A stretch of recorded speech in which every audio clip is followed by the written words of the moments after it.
Let's get rid of this here. Okay, there we go. Yeah. Okay, here's a story.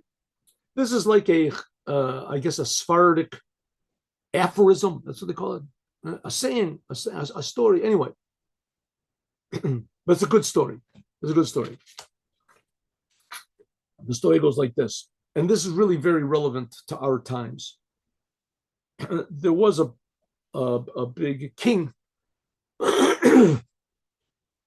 King. Maybe it's not a Sephardic. It's just a Jewish story. Anyway, once there was a big king, and he heard from someone that according to Judaism, there's going to be this big war in the end of time, Gog and Magog, and that the Jewish people will be the ones that'll come out on the top. And so he called the chief rabbi of the town. I guess it's of Prague or Baghdad or whatever the story is. So he calls the chief rabbi, maybe it's of Prague, could be it's not as far. So calls the, and he said, I hear you Jewish people say that there's going to be this big war, Gog and Magog, and the Jewish people, they're going to end up on the top. How can that possibly be? That makes no sense. The Jewish people, they're spread around the whole world. You people are weak. You have no army. You have no unified leader. You have no this. How in the possibly be? You look at our armies, they're powerful. We have weapons. We have horses. We have this. So how can it possibly be? Maybe that idea of this war and the Jewish, it's wrong. So the Jew said, "Oh, it's right. It's right. I'll show you. I'll show you. I'll prove it to you." Announced that there's going to be a big rooster fight, cockfights they call them, big rooster fight, and that all of your barons and your dukes and your big officials, and they should all bring their most vicious rooster. Now, I never saw a rooster fight. I don't even think I even saw a video of a rooster fight. Those things don't interest me, but but there used to be rooster fights, and they used to put even like roosters are very fierce. Roosters are very fierce creations, and some of them are very big, and they have claws and they have beaks, right? And they jump up in the air and they claw at each other. So what they used to do, sometimes they even put like little razors on their claws, and they would claw.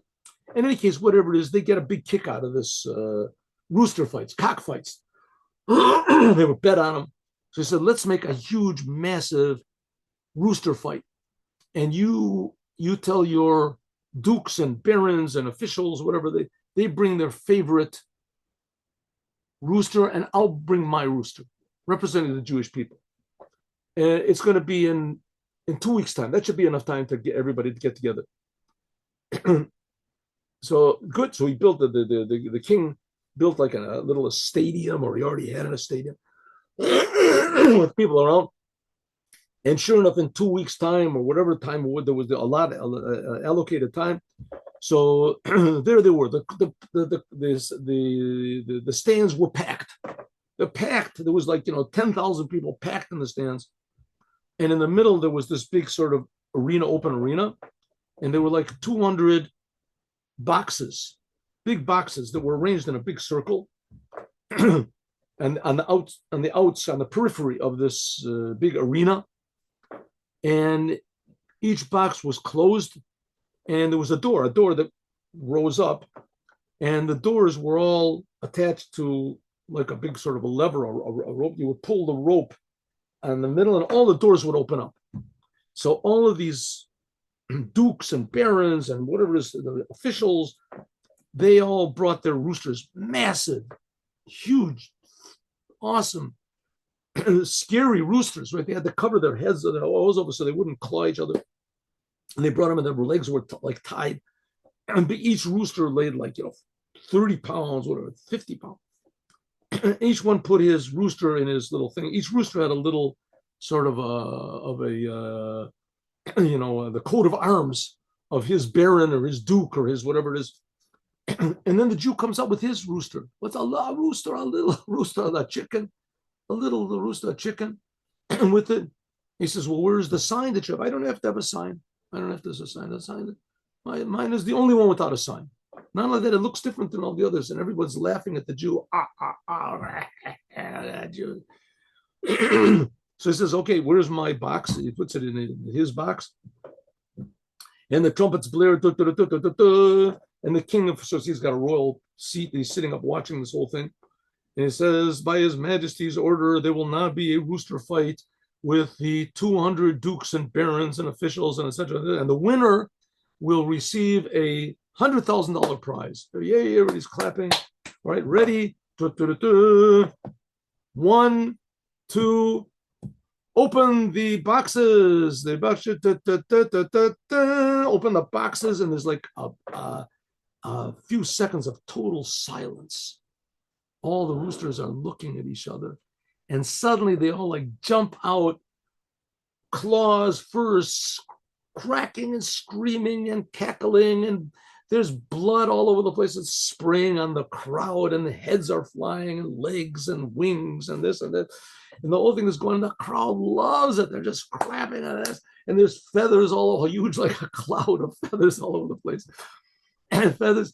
And finally, after about 15 minutes of this, and so the feathers all settle, and it reveals this really sort of shocking sight that there's like the whole arena is just filled with this quivering bodies of dead or dying roosters, huge roosters. They're cracking, their legs are going back and forth, they're shaking and they're wiggling in this. And they're trying to see who's standing around. All of a sudden, the Jews' chicken, his rooster, his little rooster, he didn't want any part of this argument. He didn't want any part of the whole thing.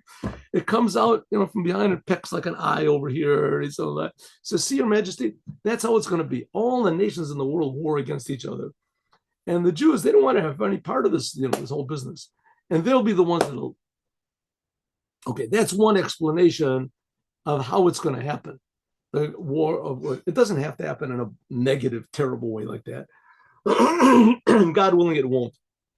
According to the Lubavitcher Rebbe explains it, the war of Gog and Magog already happened. In the World War II, we fulfilled every prophecy of Gog and Magog. Enough people were killed over there, and whatever happened.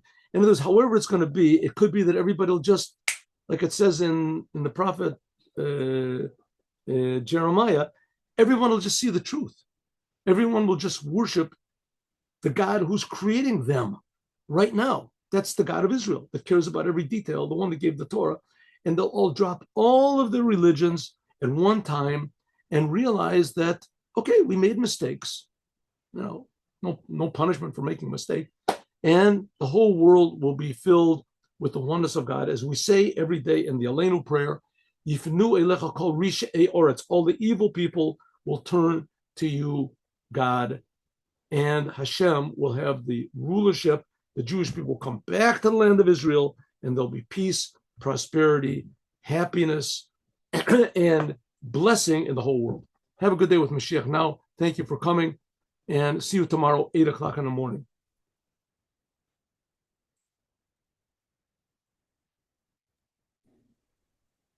One second. Let me